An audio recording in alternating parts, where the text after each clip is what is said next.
Welcome back to the TRU-U podcast for the 71st time. Today we are blessed to have Mr. C.J. Martindale on with us. And C.J. is an executive coach for Novus Global, and they deliver executive coaching to Fortune 500 companies, professional athletes, celebrities, and executives. I'm blessed to be in that space as well with a lot of amazing people. CJ has been learning and developing in the ontological space for nearly 7 years now, and his own coaching practice. Before that, he's overseeing marketing and business development for multiple national and global companies. CJ is a fierce coach that specializes in both ontological and phenomenological framework. CJ started his journey by being the youngest marketing director of a national company, which he also crushed company records in. And he discovered he had a ceiling and a passion for creating powerful breakthroughs in leaders' lives. And he decided to bring his abilities to Novus Global. Mr. CJ, welcome to the TRU-U podcast, brother. Mr. Ethan, thanks for having me. Yeah, I'm blessed to be able to play in a couple of spaces with you. I get to see you every week, which is awesome. And what stands out to me about CJ is he's just a guy that's very open to serve, very hungry for more, hungry to just expand his abilities, and I'm stoked to be able to explore all that with you today, brother. Yeah, thanks, Ethan. I'm excited to be here. There's a few directions that we can take it, and there always is. But I actually, in your bio just 2 minutes ago, was asking a bit about ontological versus phenomenological because we haven't talked much about that, if at all, here. Yeah. Can you share a little insight into what that's all about? Yeah. Well, ontology is the definition of ontology is like your way of being. Okay. And phenomenology is like the study of. And so you can't have one without the other because you can't just go and this might be a crappy example, but like you can't go and be this chair, right? You can't just become that chair. But we can talk about the things that make up this chair, the study of it. So I can talk about the study of there's a seat, there's 4 legs to it, there's screws in it, it's made of chrome, right? So like we can talk about what components and what things go into the making up of this chair. And then we talk about how to create a way of being for you to be able to be that chair. Now, obviously, we're not going to talk about how you can become a chair, right? So replace that word with leader or manager or entrepreneur, business developer, whatever you want it to be, right? And so we can talk about the studying and the making up of those things. And then we're going to shift your ontology or way of being to live into that. I love that. They walk hand in hand. Yeah, and Yeah. that's it reminds me of soul line versus goal line too. Like who Mm. is the person that is doing the things? Right. And Yeah. it's typically you'll hear the third word of epistemology come with that. And Oh, like never heard that one. yeah, that one is the most common one I would say. Epistemology is the conversation around like why do people think the way that they think? Like Jordan Peterson is a huge epistemology guy. He's always like oh, it's always around conversations of like why do you think the way that you think? And it's used heavily in like the political arena. Because they, don't And think about. practicing that is practicing that by like just becoming a student of that space. Like I'm practicing epistemology. I'm going to be just reading in on that, or is it like an actual practice of like, hey, I'm going to question the way that you think about how you and others think?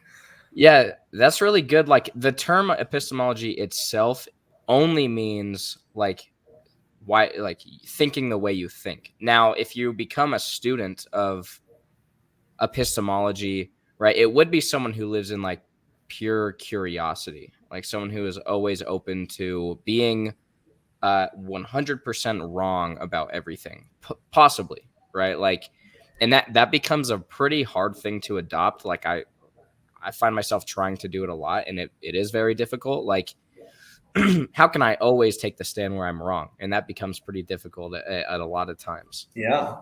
Yeah. That's what curiosity it really helps us out with is like, where am I a little off? I love the line. everybody is capable of doing more than what they're doing, and Mm. underestimates also what they're capable of too. Yeah. Yeah, it's interesting.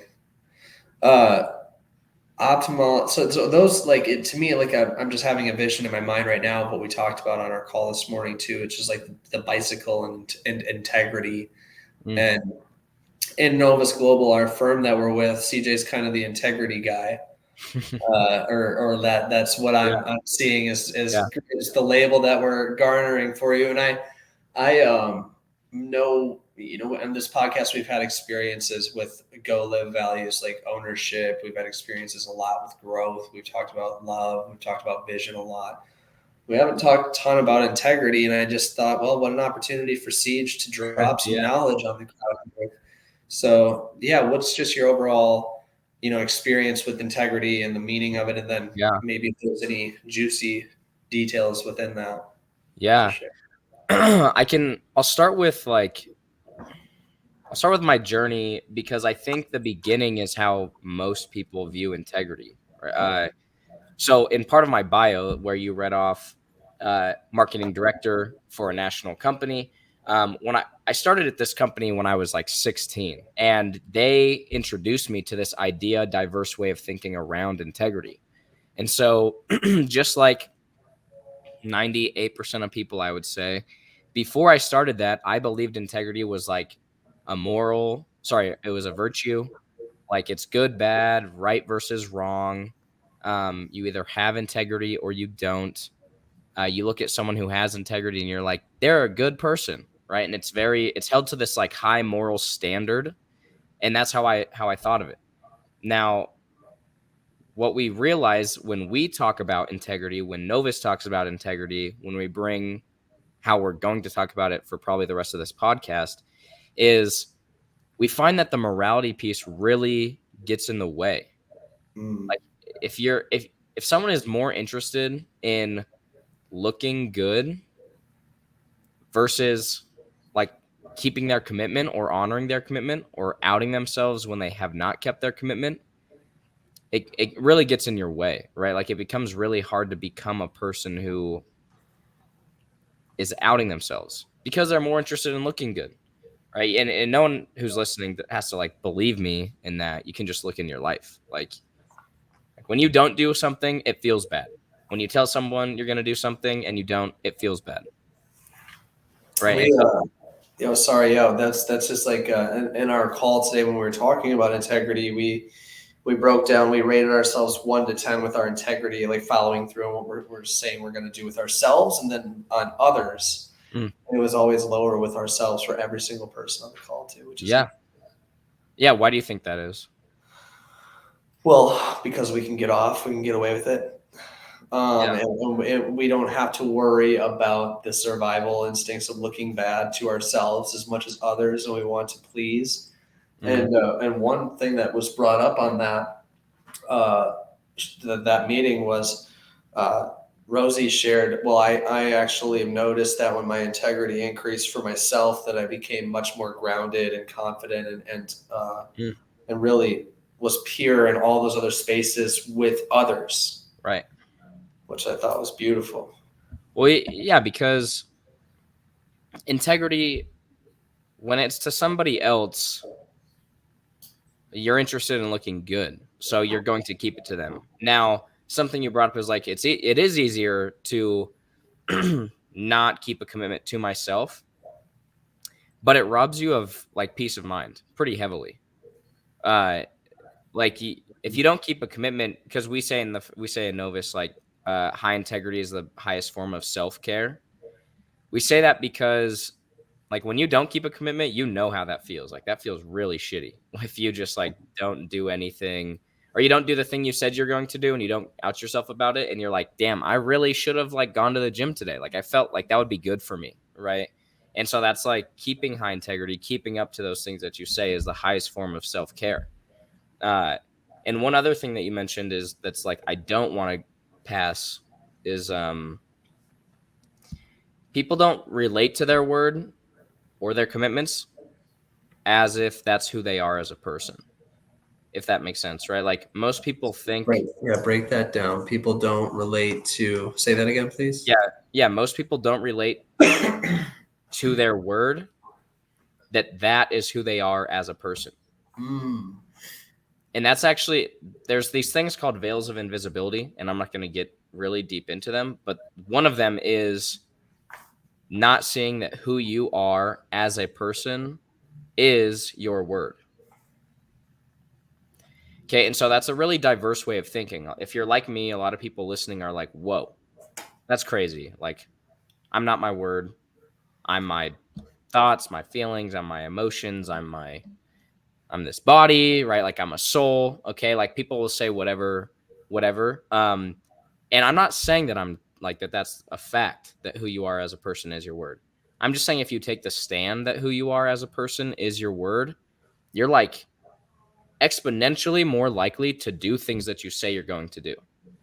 You Mm. know, like if I took off my finger and gave it to you every time I said like I'm going to do something for you, Ethan, then I'm going to be pretty much 100% likely that I'm going to do that thing so that I could get my finger back. Mm-hmm. Right. And so, and people just don't operate that way. It's like Right. adding to the meaning or like the well the word intensity is coming up, but I think that's the wrong word for it. It's like it's making it significant for us to relate to. Mm, right. And maybe, and also just what is Hmm. like gravity. You know, there is no good or bad gravity. Like I jump off of my balcony and I hit the ground like that. It's not bad because I fell. Like that's just the law of gravity, right? Like it's there. It's always present. Like, and I can make it mean something by me falling. I can make it mean that it's a bad, that integrity is bad, right? But when it comes to your word, like what you said, uh, it's just did you do the thing that you said you did or not? Like, and don't make it mean something Mm-hmm. because then we're missing out on the opportunity for performance. Like, if you're more interested in looking good or not feeling bad or whatever it is, because you make breaking a commitment mean something, then we don't have the opportunity to look and see like why is this not working, right? And you mentioned something earlier too about keeping a commitment and honoring a commitment, and I'm wondering, this is something that's came up before, is like what's the difference between keeping one and honoring one? So keeping it is simply right, keeping it Yeah. right. Like I said, Ethan, I'll be on this podcast, and I hopped on, so I've kept it.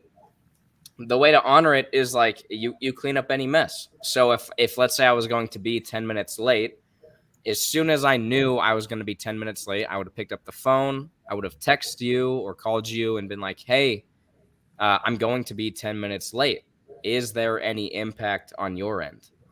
Because most people think like there's no impact for anybody, but I have no idea. You could be like, Well, yeah, yeah. like well, a lot of times I don't think people necessarily think there's Well, and that's like it's like we're always impacting. Like right. that's where I think people oftentimes fall short too. Is like even like when you said that, I was like, oh well, we have a lot of power.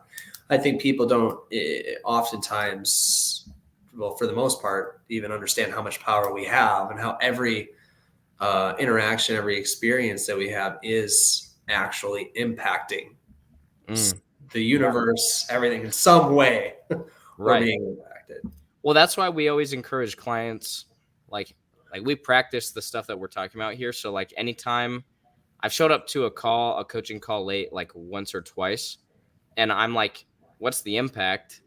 And most people are like, oh no, you're fine. Like, and they'll dismiss it. And I'm like, no, truly, like I want you to search and tell me what the impact is because I can almost guarantee there is one.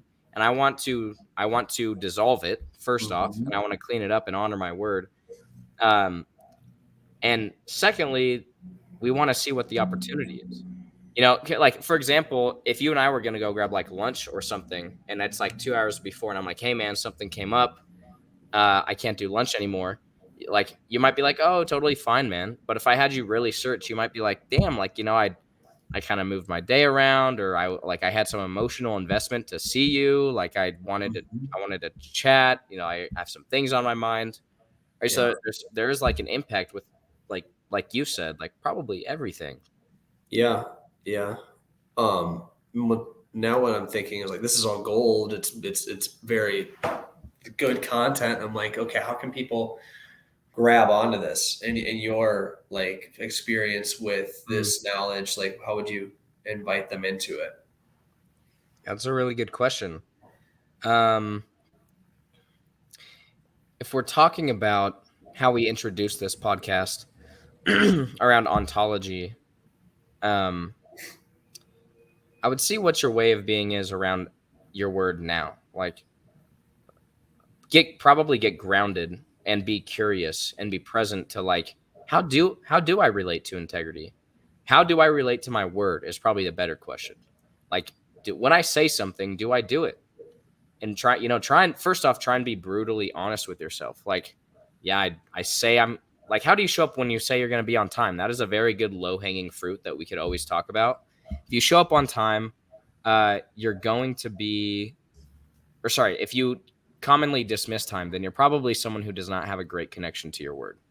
Okay, so that's probably the first part is just get present to like how do you relate to your word, and then and then simply, excuse me, you start building like you just start building the relationship between you and your word.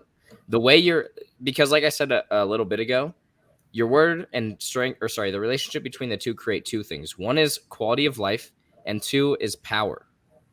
Okay. And so that's what you want to start to build is the power between you and your word, meaning you can say things and make them happen. So start very small, like put in your calendar, well, get a calendar if you don't have one, and then put like wake up at a specific time, eat, basically just lay out the things that you're pretty much guaranteed to do, and then just put them in like time blocks, maybe, right? Or next time, like, and you don't even necessarily have to have a schedule for this. Just start like giving your word to things. Like if you find problems in your life that you don't want to continue persisting, then put your word around it and test it and start doing it. So like if you keep sleeping in, give your word to not snooze your alarm anymore. If Mm. you keep sleeping in at till 10 and you want to get up at 8, give your word that you're going to wake up at 8. If you keep skipping the gym, give your word you're going to go to the gym 4 days a week. Like Yep. give it to things first. Like start saying it. I love And that. then yeah, you just do the thing, right? I love that. Like Chris, who gets brought up often here, um, is my coach, and we talked about um, feedback, and that's a great invitation to apply everything that CJ is talking about. Is like, okay, where is the area or areas that I am able to upgrade this? Because oftentimes, like you said, start with like, am I showing up on time? But oftentimes we may not know where we're at in this space. And like Chris said something really fascinating on that call too, is our results are our feedback. So look Mm, in the mirror, and that's feedback on our physical being. Like how is, and then is the system broken? After we process that, like is my system, so there's an upgrade to my system, and maybe there's integrity upgrades. I'm sure there's other upgrades besides just integrity within that too, but like looking for, like, whether it's from others or just your own results in life, like where are my gaps, like where am I not getting the results that I want to get? And mm, then how can integrity become an asset for me in each of those spaces? What do I want to be integral with? Like, what's a commitment that can shift something in that? right. Yeah, because the ideal vision, like wave a magic wand, what you do with integrity is you get to a point. I actually did like what Seth said today on the team call when I was watching the recording was he was like, uh, I'm becoming a person who's getting under the bar and is learning this tool of integrity. I gave my word to having 3 intake calls and I created them in 2 hours. Yeah, Like yeah. that is what we want to get to, where it's somewhere where you're like, you build the relationship with your words where you can eventually start to say like, I'm gonna go create 10 clients next week and I have no idea how. Okay, but I have my word and I gave it to it, so I'm going to create. Now that I have this power, I'm creating 10 clients. And it's not like fairy dust kind of woo-woo stuff where I'm just like, oh, manifest it. Say white GTR 1,000 times and you'll get a white GTR. Like, it's not like that. It's where you build it to where you start giving your word to literally like everything in your life, and then things that you don't know how to do, because we make commitments, one, to keep them, and two, to grow. Yep. So we're speaking to the power and the growth aspect at this point, where it's like I'm Yeah. giving my word to make 3 clients in 2 hours. How am I going to do that? Well, I'm going to give my word to pick up the phone and do something that is very scary to me. It's like your word offers a lot of new insight, or it welcomes it, Right. because our default of like, okay, well, 2 hours or whatever, 3 intakes, like that, if I wasn't committed to that, then I wouldn't be able to have all that new insight come in, because I'm forcing myself to generate and to be creative. Right. That's Well, awesome. it's so funny because Sick. I yeah, love it. yeah. Everybody go do it now. No, just kidding.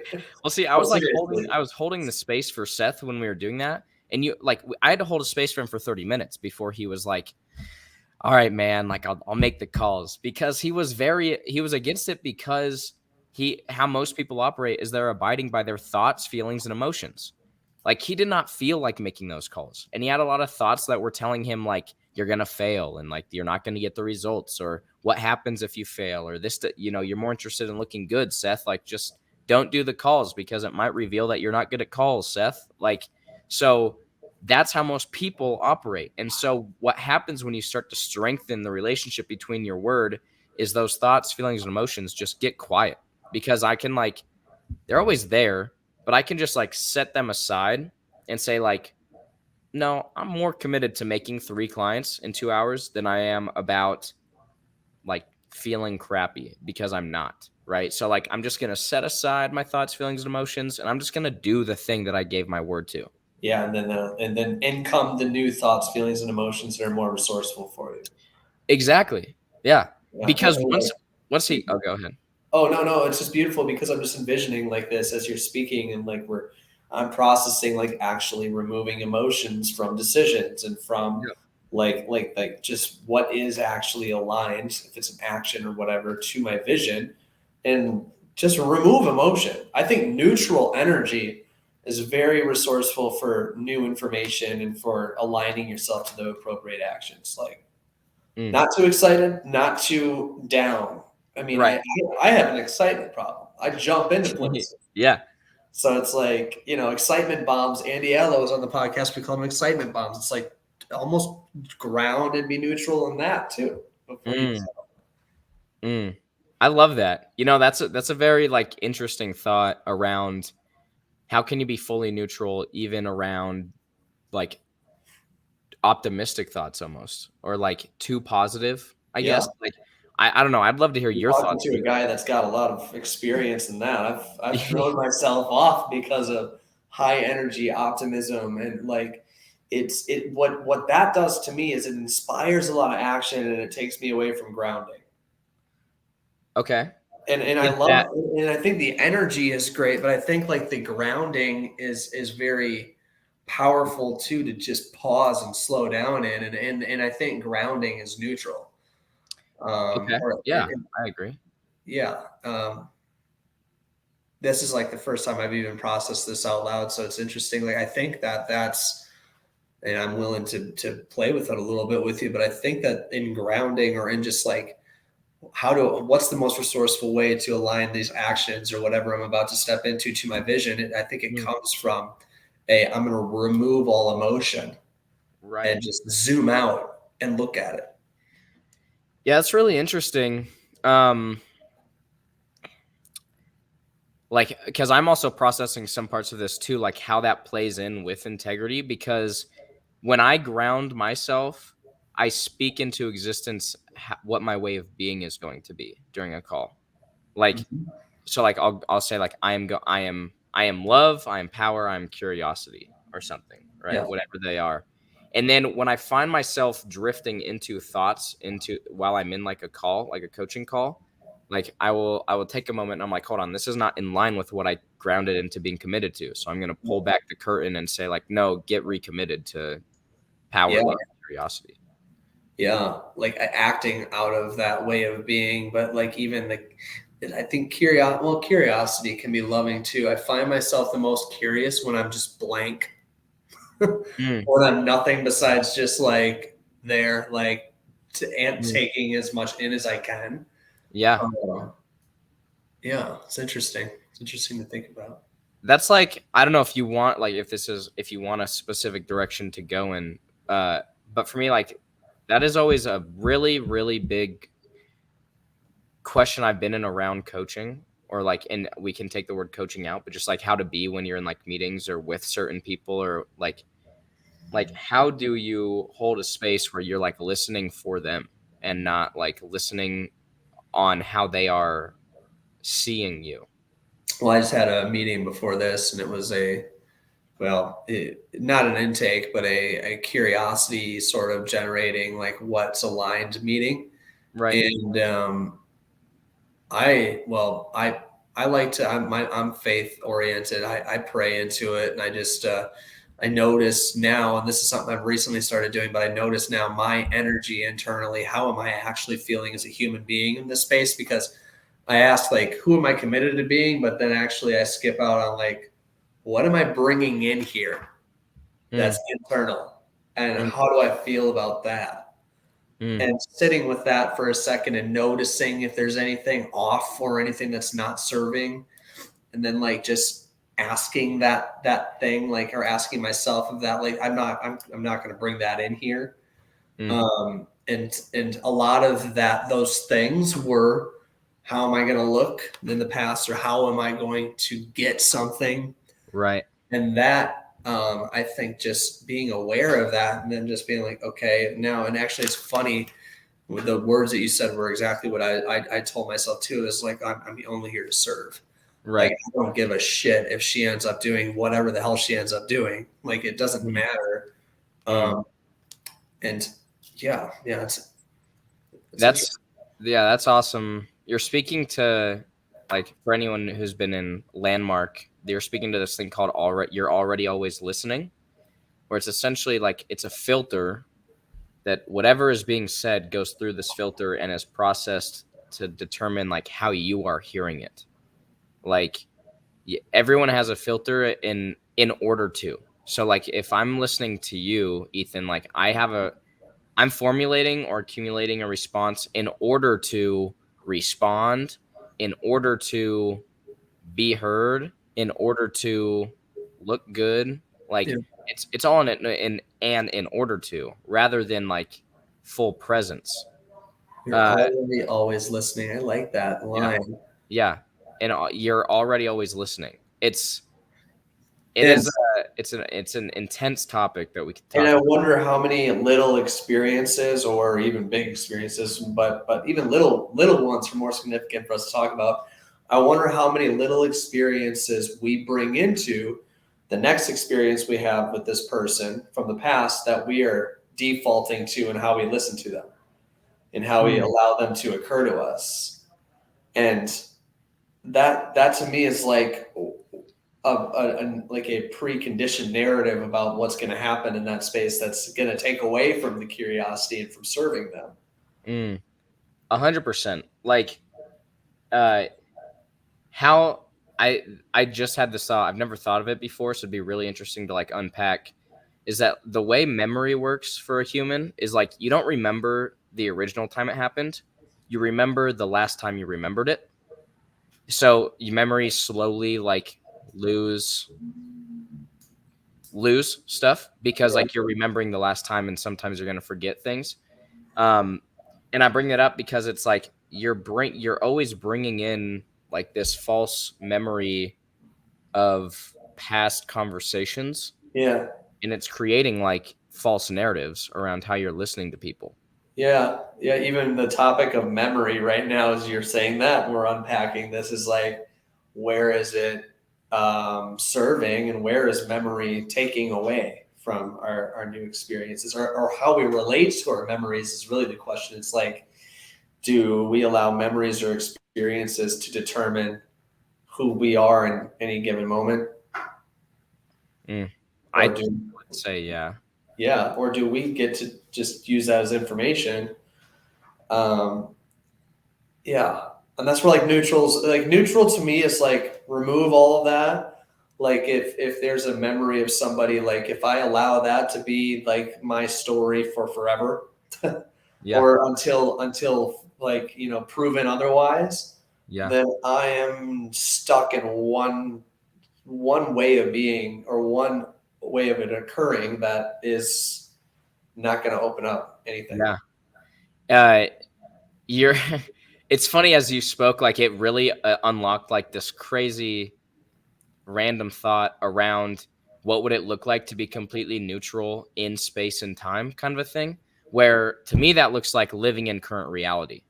Because talking about what you just said around memory as well, how most people live is they take the known past, bring it into present, and then live into a predictable future, which is not how we like to, as coaches. That's not how we like to have people live. Uh, Yeah. we like to have people live into a created future. So from that, I think like, man, to be completely neutral in not just mind, but also like, reality would look like not bringing the known past into like the current present. It's almost like integrity again. It's like, Yeah. hey, I'm going to give my word to being neutral, or to looking at it like, you know, they're all tied together, man. They're all cousins or brothers and sisters. All these Definitely. values and these little things, you know. They're all under epistemology, phenomenology, ontology.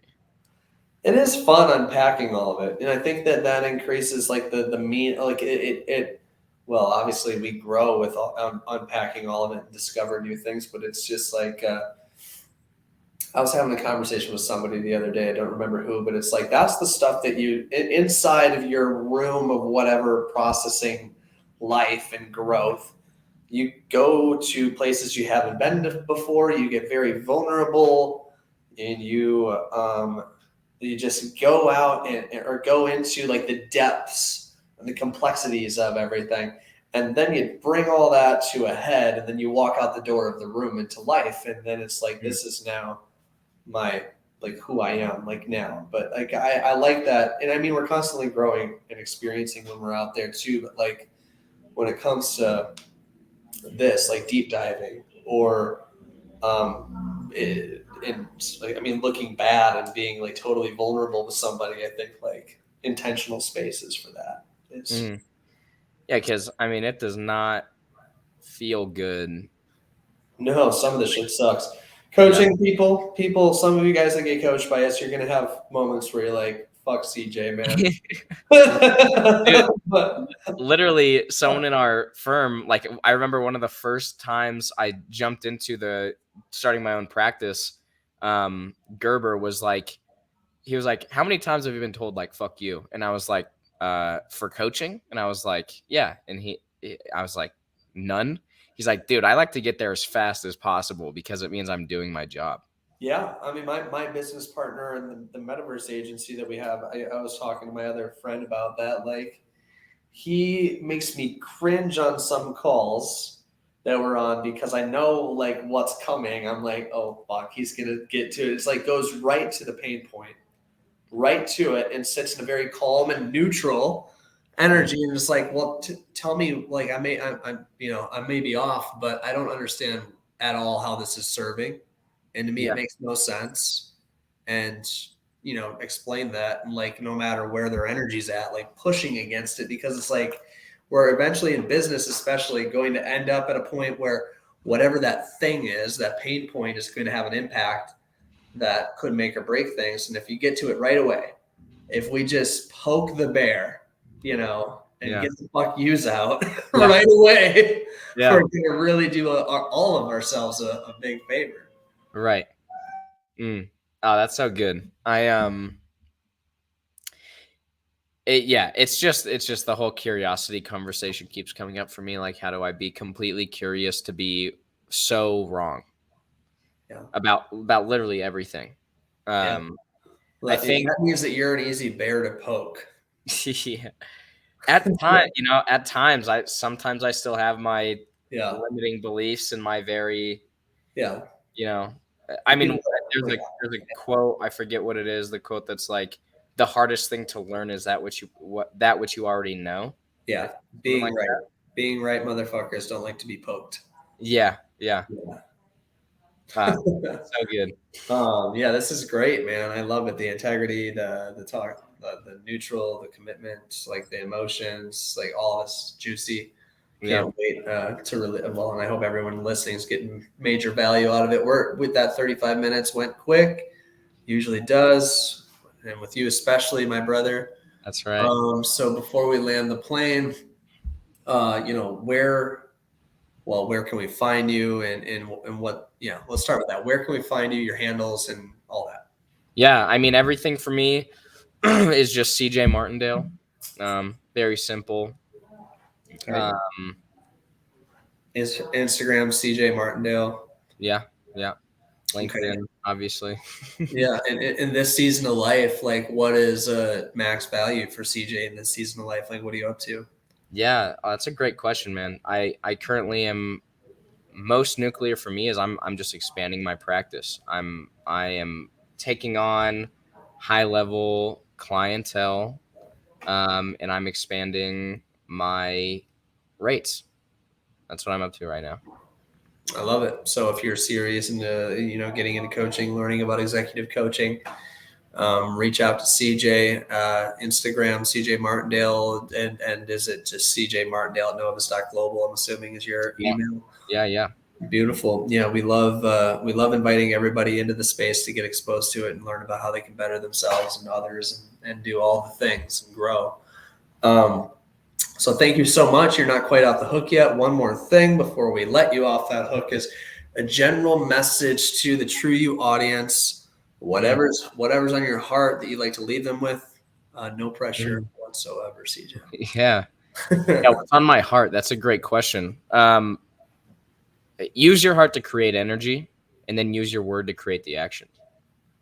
Use your heart to create energy and your word to create action. That's Yeah, beautiful. speak into whatever you're committed to, whatever energy you're committed to creating, whatever energy you feel like you are what's going to be most optimal to create. Feel that in your heart, and then use your word, the power of your word, to speak it, live into it. I love it. I love it. That's a recipe for success, for growth, lifeful growth. Well, thank you so much, CJ. I know I'll have the opportunity to speak with you again soon, and hopefully our audience engages with you. And I'm sure they got a ton of value out of this episode, and we appreciate you hopping on, brother. Thanks, Ethan. Man, much love to TRU-U and for allowing me to be on here. Beautiful, brother. All right. Well, I will talk to you very soon, and everybody, thank you for listening. Bye, everyone.